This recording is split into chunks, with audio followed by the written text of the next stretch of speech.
Greetings! In today's video, I wanted to take a look at used brushes.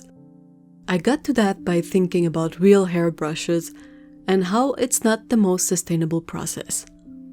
In the same way that people repurpose fur that already has been made into things, I wanted to see how possible and how much of a good substitute it would be to buy used brushes.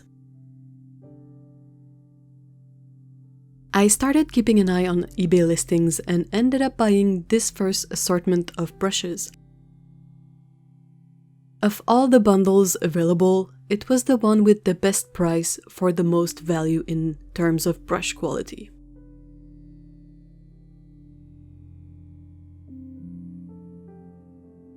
At this step of the process, so kind of early on, I realized that it's not easy to buy used brushes at a good price. Sellers tend to sell the most inexpensive, student-range brushes at really high prices. I saw lots that were basically just a bunch of cheap brushes for $30 or $40. Good brushes are also overpriced. These are all used brushes, but some sellers seem to expect to sell them for the price of new brushes. The lot I ended up grabbing had all sorts of brushes in it, from stiffer bristles to really soft, long tips. There was natural hair, mixed hair, and synthetic. I tried to sort them as best I could in groups with similar hair so that I could wash them in batch. That's my second step. Washing all the brushes. As they are used brushes, some have paint residue or a really poor shape. I'll be trying to address these two issues as best I can. I will wash the first brush here to show the basic idea, but we'll move to the kitchen sink for the bulk of the cleaning. It's easier with running water available.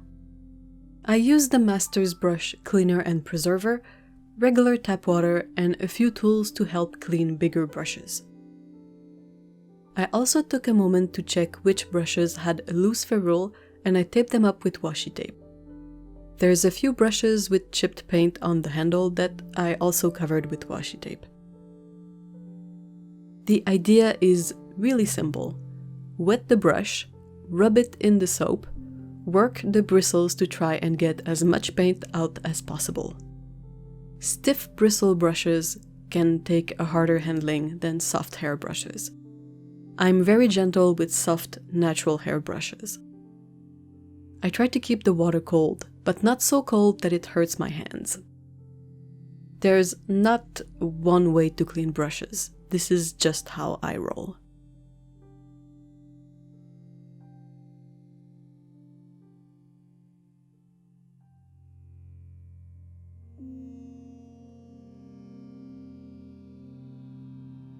I proceeded to clean all the brushes and was able to get them quite clean.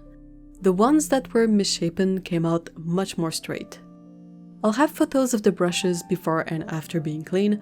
Hopefully you'll be able to see the changes.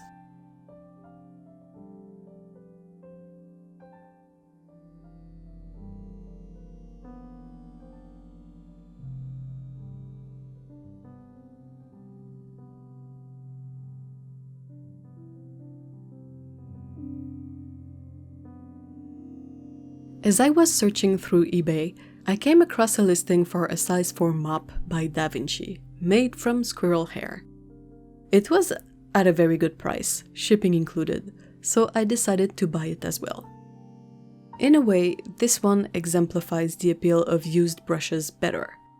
It's a really nice brush that I was able to purchase at a good price and that I really don't feel stressed about using. As a last note, I'm including the receipts from my eBay transactions to give you an idea of the prices. The Da Vinci brush came to about $30 Canadian, which is about half the price of a new brush, or less. The bundle came to about $60 Canadian. This one, the shipping kicked my butt a little.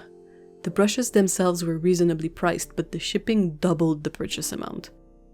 I hope this video gives you a bit of insight about the whole idea of buying used brushes rather than new. I wouldn't buy another bundle, especially at the prices those tend to sell for, but I'll keep an eye out for nice brushes sold at a decent used item price, like the DaVinci mop. How do you feel about used brushes? Do you think it's a nice way to acquire natural hair brushes? Let me know in the comments below. Take care, bye bye.